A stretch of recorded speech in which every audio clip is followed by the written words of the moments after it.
to get an insight into where you are at and maybe what you can do to change what it says.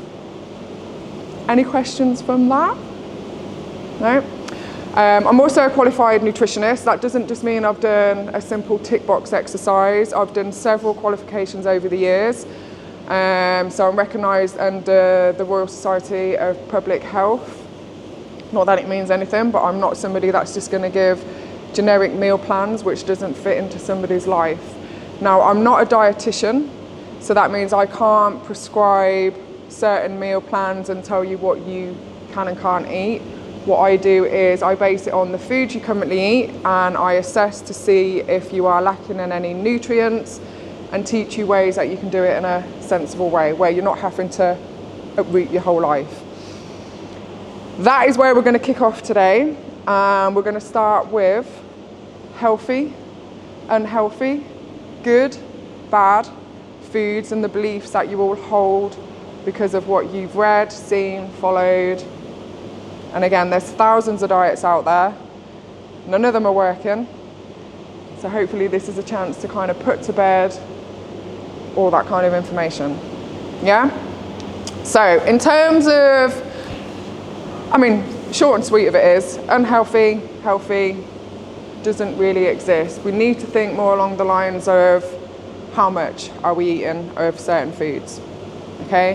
When it comes to good and bad foods, you all know that it's not really good for you if you eat chocolate all day long. Hopefully. Yeah? It's nice to have. It's enjoyable. Makes us feel good. But we can't just eat chocolate all day. So in terms of healthy and unhealthy, and under those, I want you to think good, bad. Yeah? Most people would put broccoli, carrots, yeah? So we've got your fruit, veggies, meat, fish, and then unhealthy, crisps, cheese, chocolate, cheese, yeah? So you've got your cheese, chocolate, sweets, shout it all out, wine, Prosecco, the list would just go on and on and on, yeah? When it comes to what our body needs, yes, it's going to fall into what we consider to be healthy. When we're putting together meals, our body needs amino acids from meat, fish, lentils, okay, that's our proteins. Then we're going to need the nutrients from your veggies and your fruit. And then we may need a little bit of carbs, the sugars from pasta, potatoes, rice. But too much of any of that, you can still put on weight.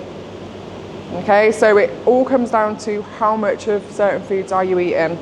Now, one of the big diet foods would always be avocado, which is healthy, but could also be unhealthy because it has got a lot of calories in. So that's where we kind of break down quantity of what we're eating. How many calories are in the food that you're putting in your mouth in order to get through the day. Food is ultimately fuel for our bodies to do the things that we need to do in the day. And many of us starve ourselves all day long thinking that's going to be the right thing to do. And then we go home, have a healthy meal, maybe load up the plate with as many potatoes as you want because Weight Watchers said it was okay to do that, and rice and whatever your other endless list of food is. And then you're told to count your Syns. Is that Slimming World? Yeah. Okay. When we spend a little bit of time learning what calories are in the foods that we eat, you quickly understand that it doesn't really matter.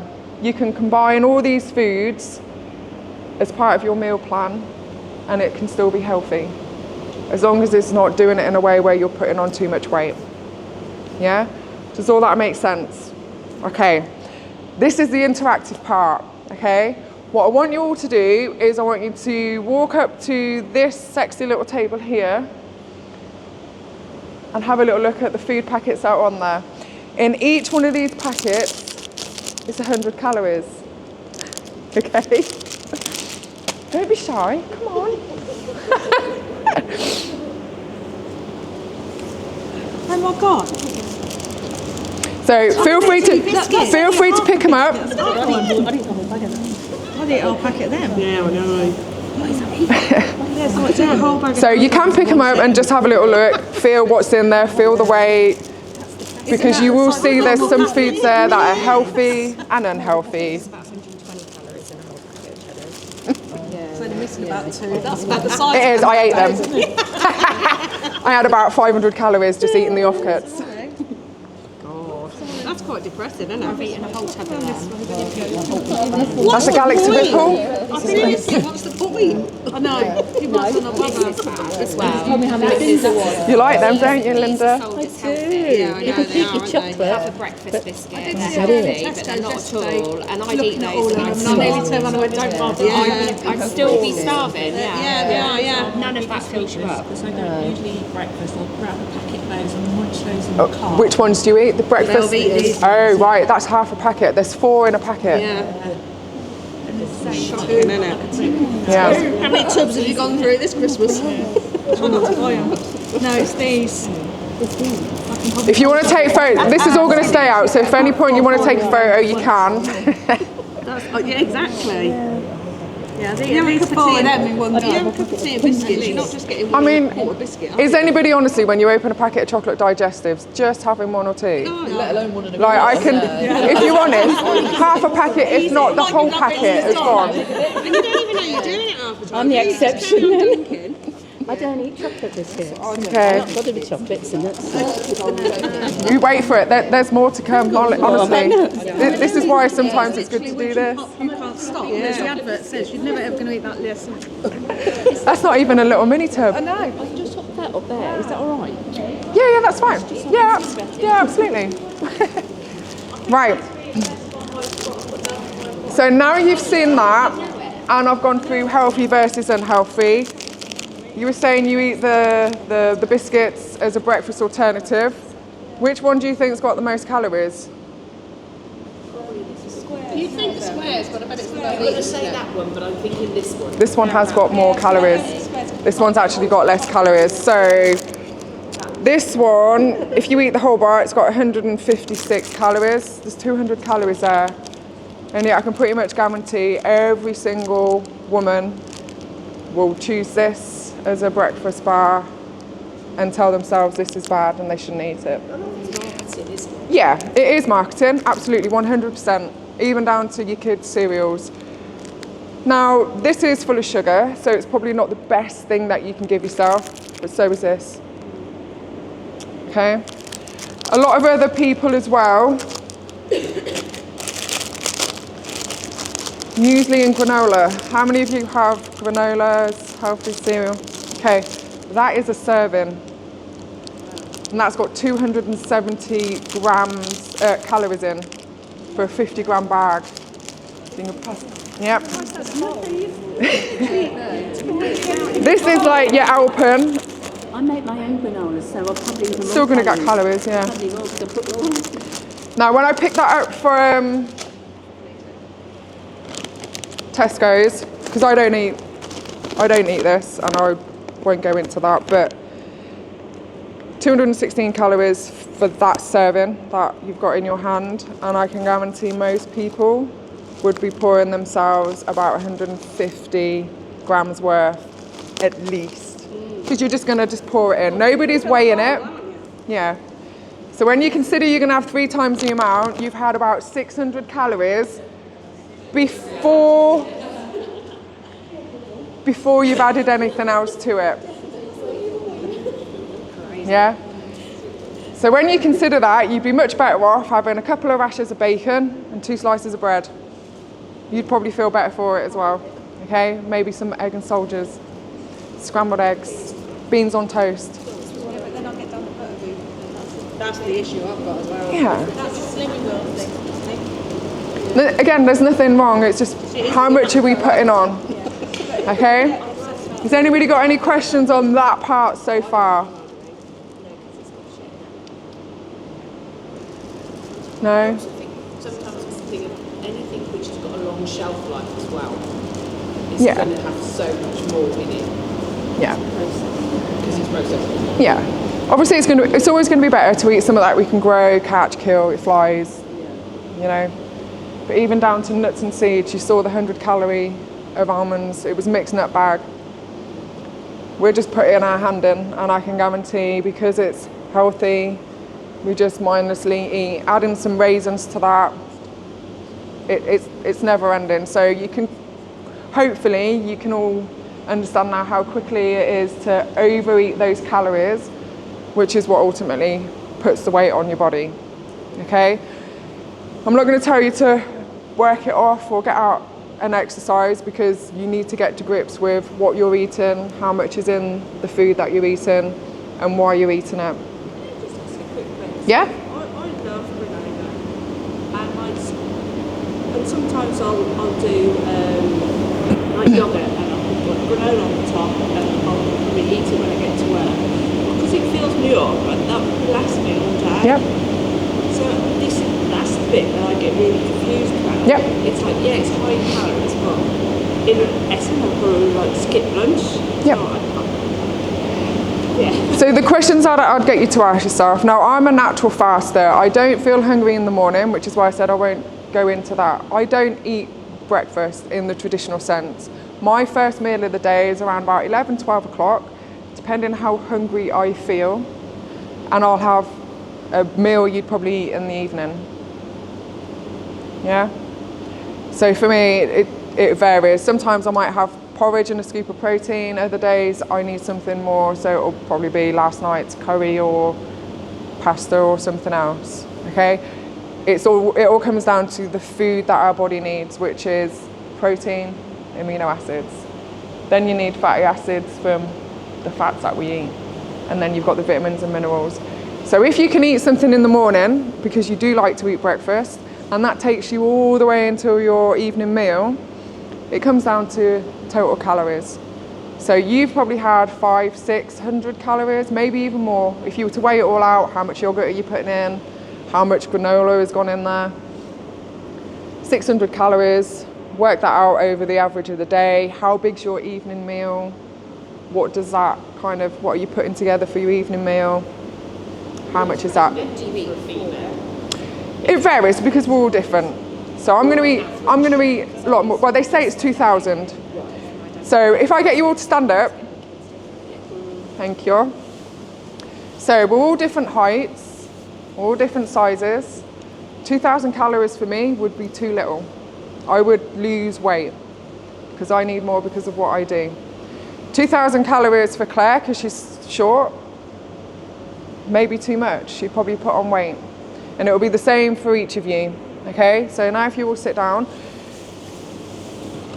So that's why you've always got to take the general information with a pinch of salt, because it's just a guideline, okay?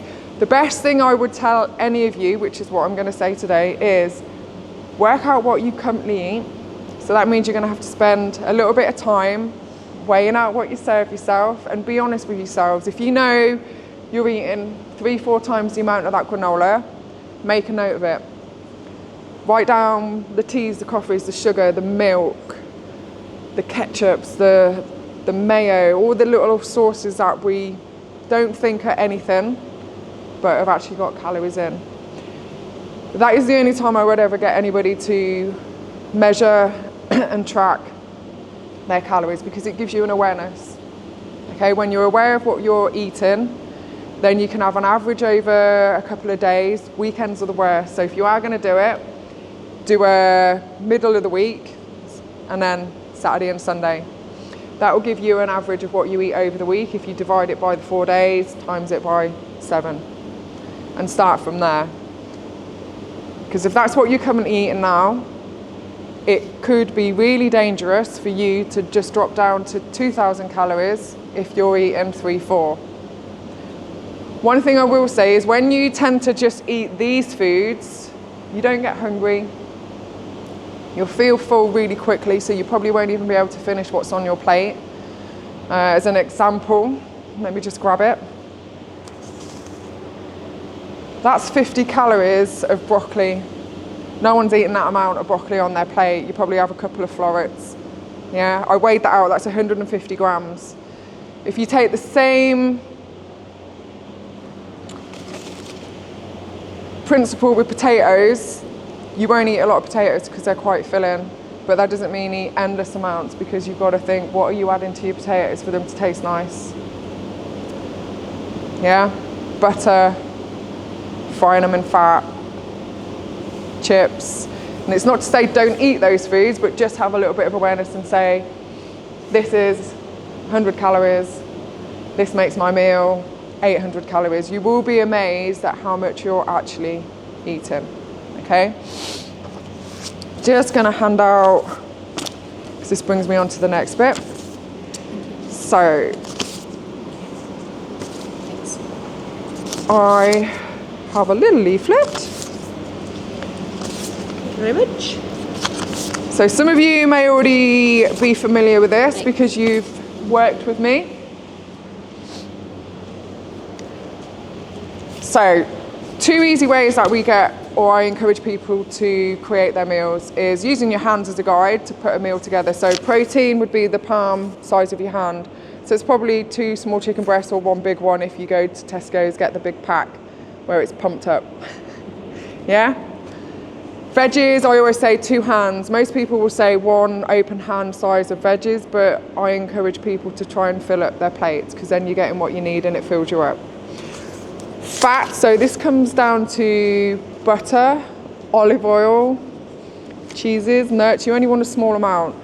If it's a liquid, it's going to be a tip of your thumb. It's not a lot at all, and if you measure your butter, it's not very big at all. Or even easier, plate method. Portion out your plate, and plate sizes are bigger as well. So don't think you can just get a bigger plate. All right, be sensible.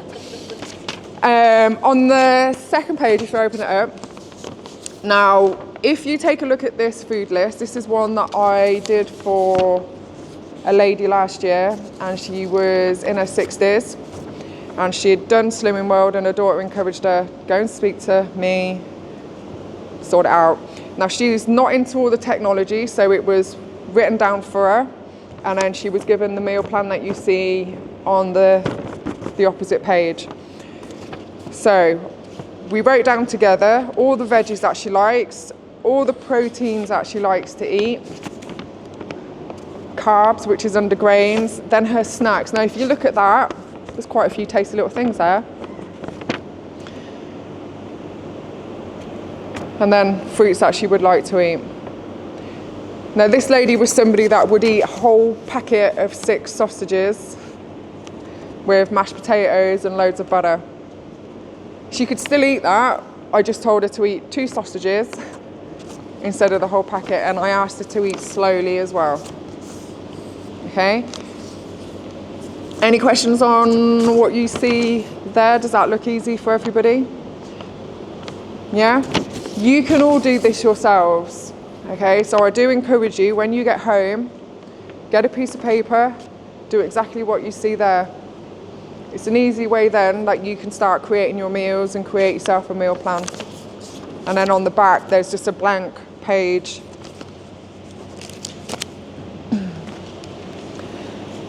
Any questions from that section? Does it all make sense?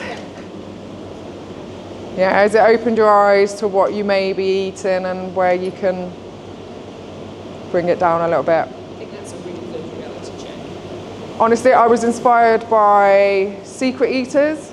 So I don't watch TV, but it's on Netflix. And I watched it just before Christmas, and I was like, holy fucking shit.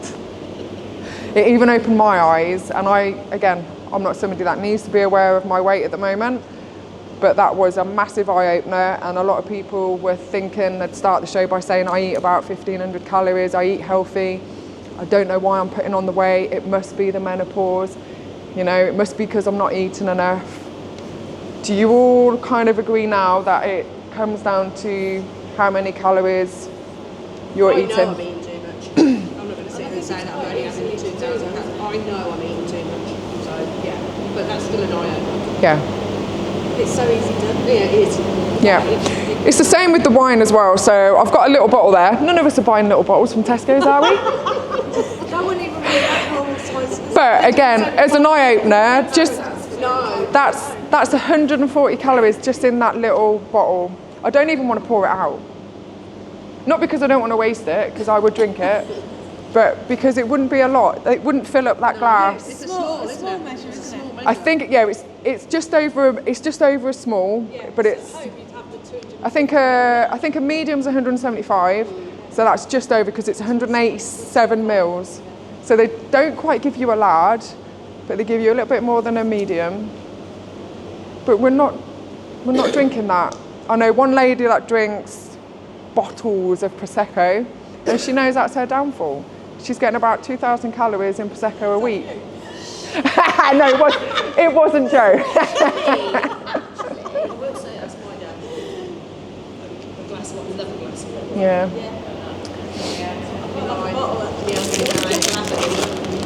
Just to wrap up this bit, I'm going to pass around a serving of rice.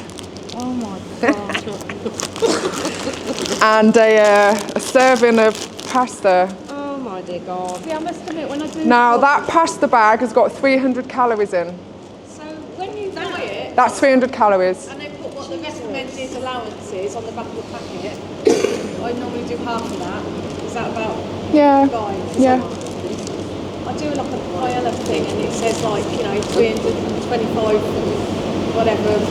It's like, oh guys, The rice. I've got about 200, 190, 200. Yeah. Because it just seems, and Too even much. that's massive. Yeah. Yeah. And you like, but that's what they recommend on the packet. So you kind of go. So how many grams is that? 75 grams. It swells when it's a bit bigger. Yeah, it does swell, but it's still not a lot. So you know when you go to the nice Indian restaurants or a fancy place and they've got a little... That's your serving. It's not the trays that we now get from the takeaways. That's probably about three servings of rice. I'm having our one to myself. We all do it. It's there, we eat it. Yeah. Okay?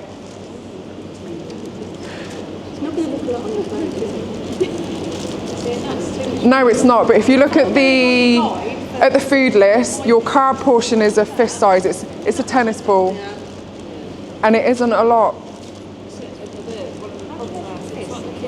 I'm still cooking as though there's like 4 and 6 people in the house.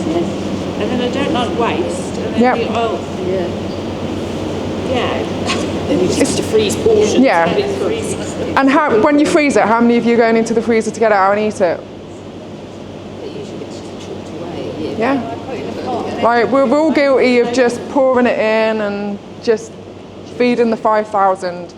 And I don't know about everybody here, but I did grow up being told that if I don't finish my plate, there's kids starving in Africa. The kids are still starving in Africa.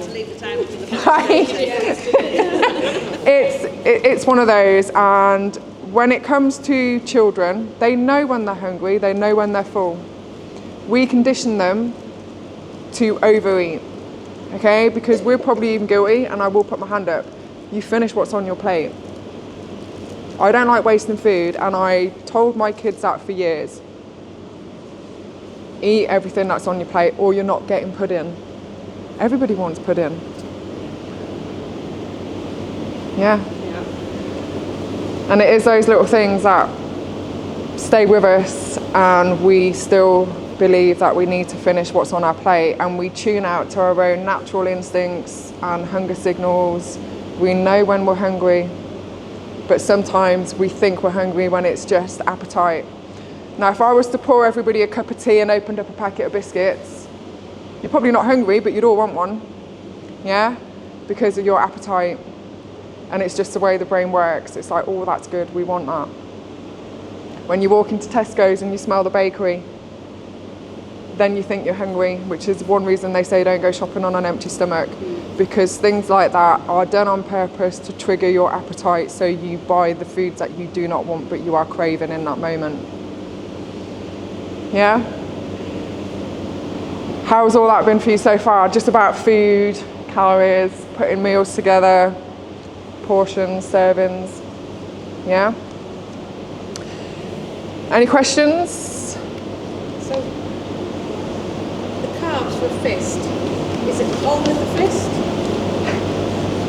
Yeah. So it's literally that. If you can imagine a tennis ball, it'd be a tennis ball. If you've got a teacup at home, I don't know if who does teacups, or a small coffee cup, we've all generally got big coffee cups. It'd probably fill about 3/4 of your coffee cup. All I will recommend is after today, measure out a serving, which is your 75 grams dry weight. If you were to weigh it after you cooked it, I think with pasta it's 170 grams cooked weight. You will see that it's still not as much as you would normally serve yourself. And it is a bit of a faff, so I do recommend weigh it, dry, cook it, and then just look in disappointment. But that does bring me nicely onto the second bit. So, how many of you, if you put your hands up, eat in front of the telly? How many of you eat at your desk at work? How many of you eat whilst you're on your phone or standing around? Okay, so a lot of you, everybody, is eating mindlessly. You're not paying attention to the food that you're eating. You're not paying attention to your surroundings. You're tuned out, okay? What that does is cause you to overeat. How many of you eaten some biscuits and then got to the end and thought, where the fuck are they all gone? No one? Everybody. Yeah, it's the same with the wine. You're pouring yourself wine, watching the telly, and then the bottle's empty. How many of you attempted to open another bottle? Yeah? So it is well researched. There is a science paper where they did an experiment of people in the cinema eating popcorn. The people that just had popcorn without a movie didn't eat all of it because it tastes shit. It's dry, it's stale. The people that were watching the movie ate 2/3 extra.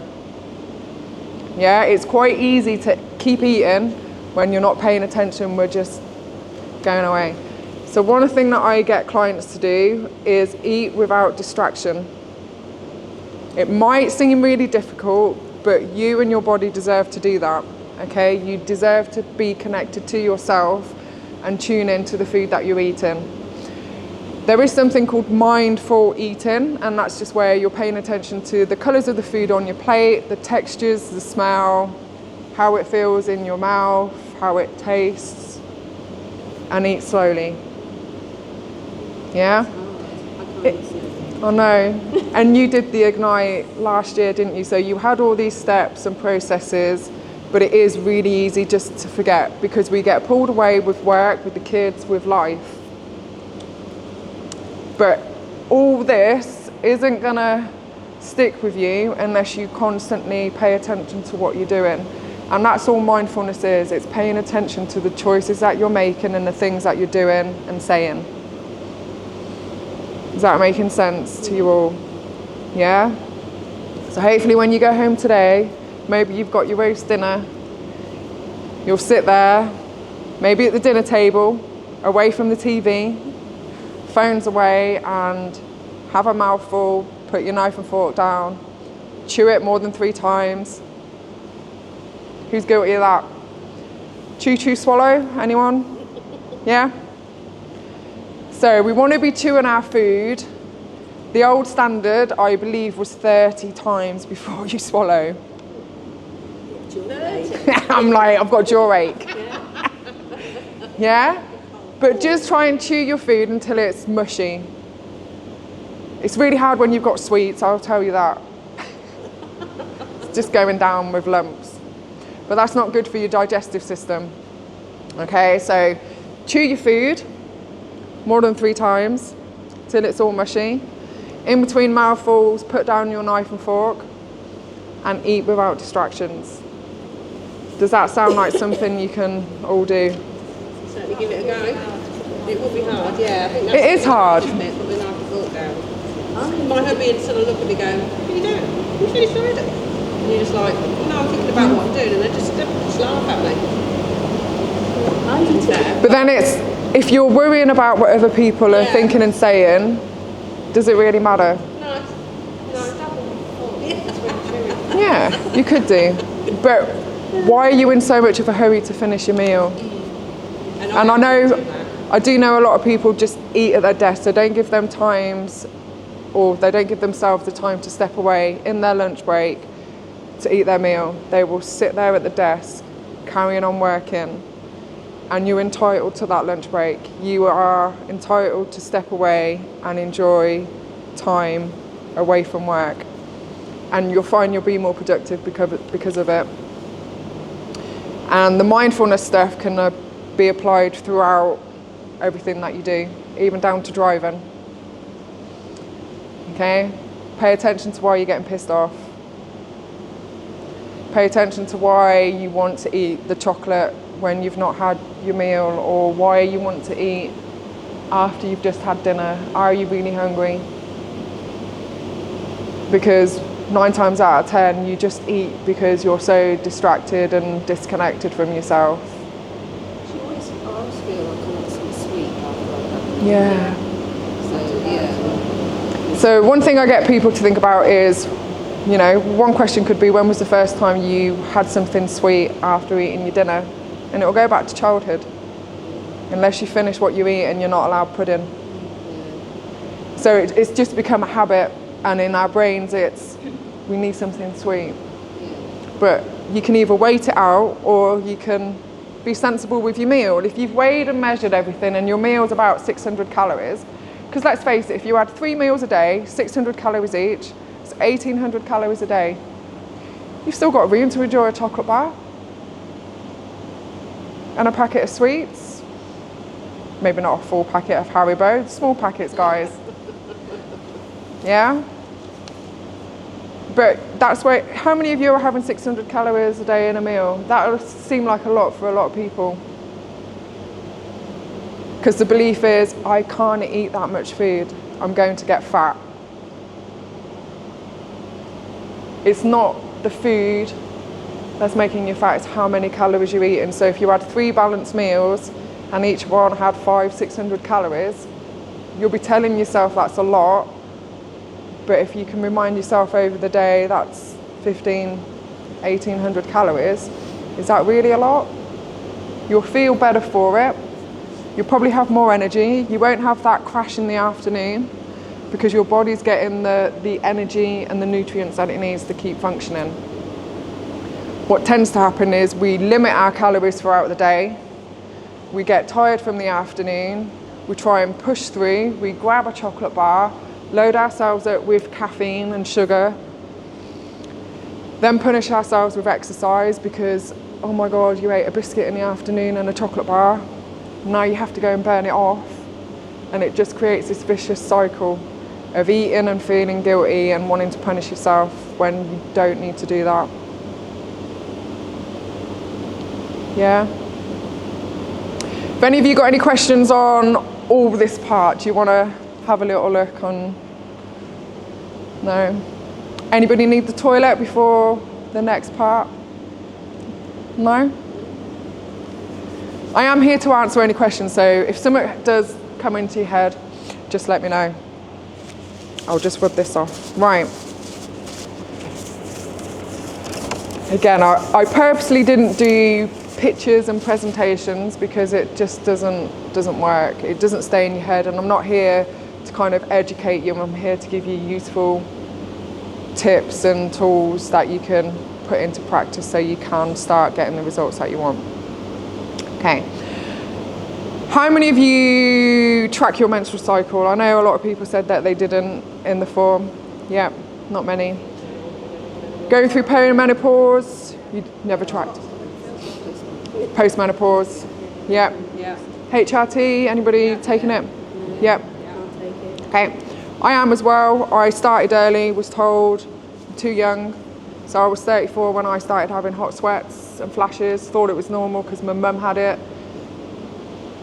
Hormones, whatever, it was ignored. Lockdown, so I'm 44 now, lockdown happened, started getting really itchy armpits, knew there was something going on, started to research, understood the perimenopause, and kind of like, yes, but I was ignored until last year. Too young, okay? Now, I've tracked my menstrual cycle since 2011 for no other reason than knowing where I was and why I might be feeling moody and wanting to snap people's heads off, okay? I'm also somebody that has gone through a lot of stress in my life, which causes more chaos in the body, okay?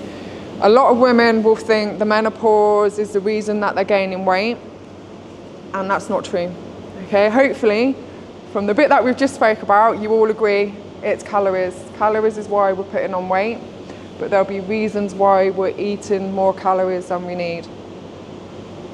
Two things tend to happen in life. We run on stress, we don't know anything else other than chaos and feeling anxious, trying to keep up with work, trying to keep up with the demands of keeping partners happy, kids happy, sorting shit out. Yeah? When we're constantly running on stress, our brain is in chaos, okay? You're going to experience things like brain fog, tiredness, constant fatigue throughout the day where you just cannot sleep enough, okay? You're going to have more cravings. All those sound kind of familiar for people? Yeah?